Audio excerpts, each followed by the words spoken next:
Hello, I'm Richard Ridge for BroadwayWorld. The global phenomenon Blue Man Group has just celebrated its 25th anniversary, and I'm sitting with longtime Blue Man and Director of Training, Randall Jaynes, to talk about everything Blue Man. So hey Randall, how are you? I'm doing good, very well. So tell me where we are here. This is like the Blue Man building? Yeah, this is Secret Vault. We are at the training space. This is one of our spaces in New York City.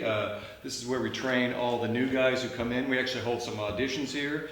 And the veteran guys can come in as well and use it to, up their game, learn new material, all that kind of stuff. Yeah. Well, first off, congratulations, 25th anniversary. Woo! What does that mean to you? 25 years, Blue Man Group.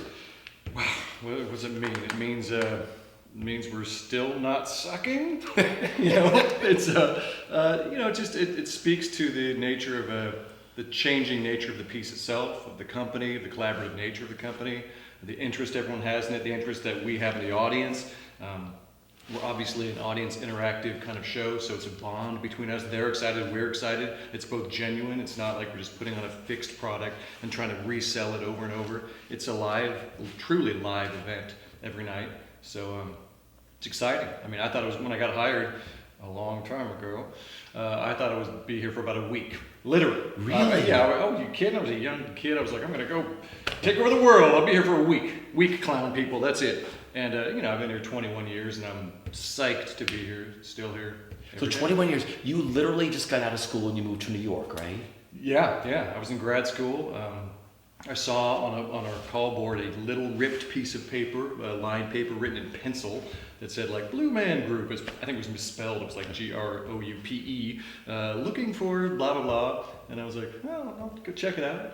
And I got hired and 21 years later, I'm still here. Okay, you wear lots of hats at Blue Man, right? Yeah, figuratively and literally, yes. Both. So what are your titles here? Oh, Jesus, I think I've been tethered with another one recently. I am... I like that, tethered. Yeah, or I've been regaled with one. I am the Director of Performance Development, which means basically I'm the director of the Blue Man character. Yeah. So it's development of the new guys, helping in the hiring of them, the training of every single Blue Man who's ever come through the system, and then the ongoing development of the veteran guys. I'm a Blue Man. I used to be a Blue Man captain, and I'm an associate artistic director. If people think they've already seen Blue Man Group, they should come back again, shouldn't they? Yeah. How has the show changed over the years? Wow.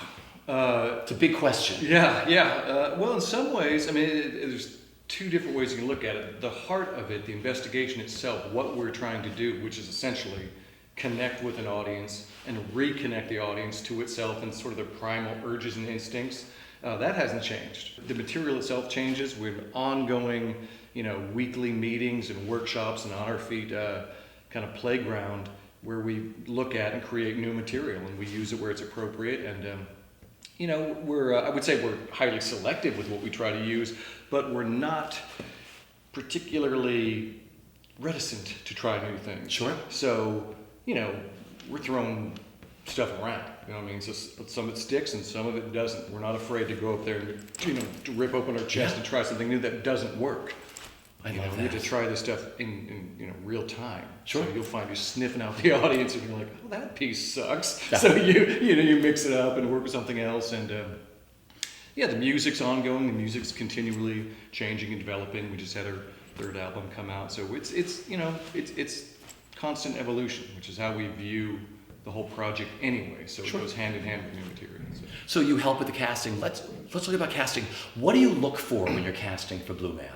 It's interesting because there's the call sheet, which you say like, I don't even know what it is, 5'10" to 6'1", proportionate, height to weight, athletic, blah, blah, blah. It just means you have to be able to move. You have to be able to, we're looking for someone who can get into percussion, who either has a sense of music, a sense of rhythm, movement, or is already a trained drummer or actor, or someone who doesn't have to be trained in any of that.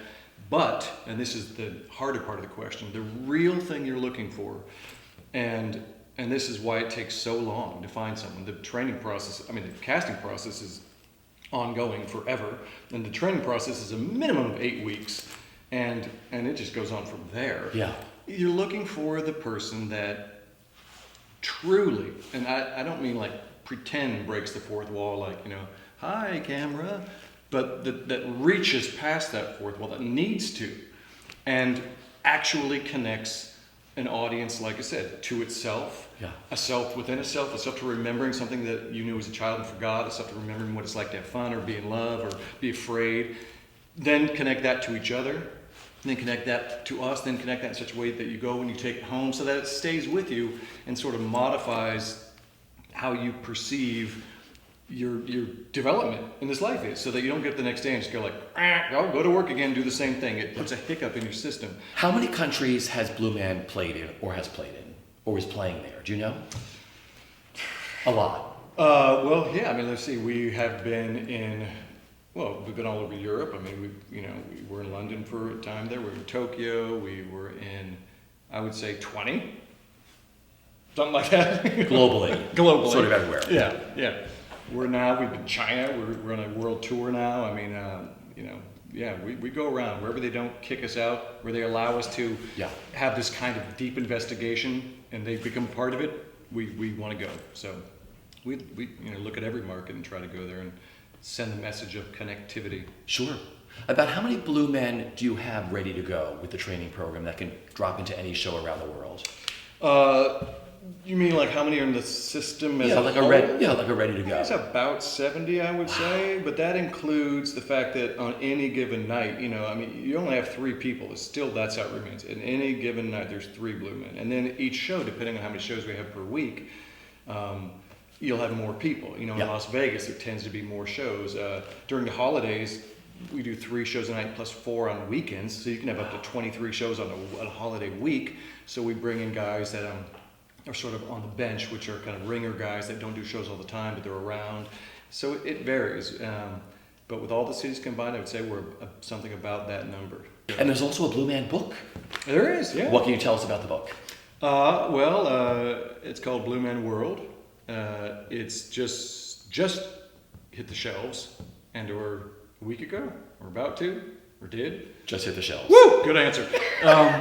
It is, it's beautiful for one thing. Yeah. It really is stunning visually, and it takes you in, it's more like an inside look into how the company perceives the world, really. So you look at people who've had close connections with the Blue Man, people who've had, inside information about the Blue Man, different sort of artifacts we've found about the Blue Man world, clues to the Blue Man's world. So it's I wouldn't say it's an expose, but it's an investigation into the inner workings of that whole mythology. So it's exciting and it's fun.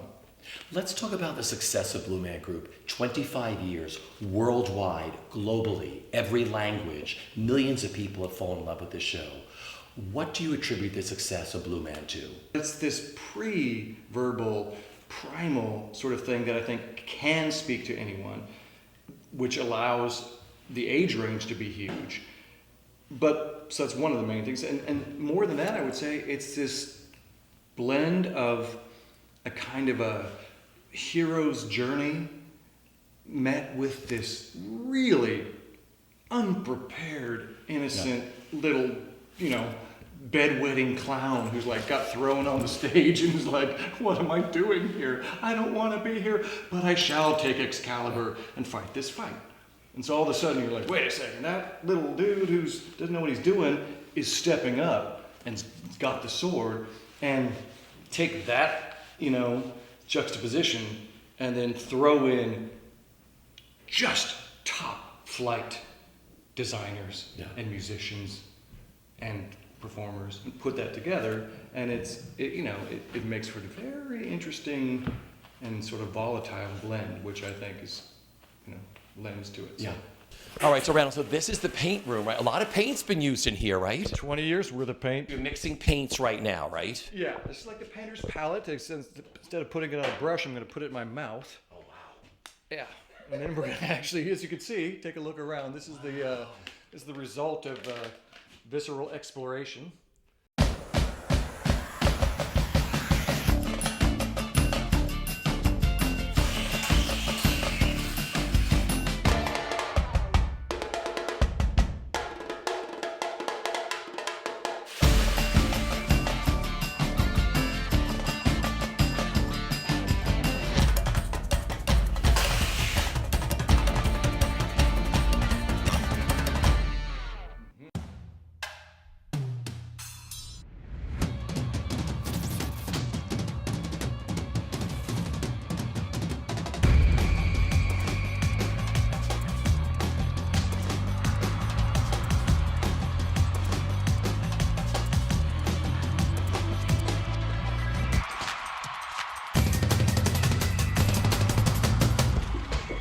Dare to see Blue Man Group tonight. Tickets at blueman.com.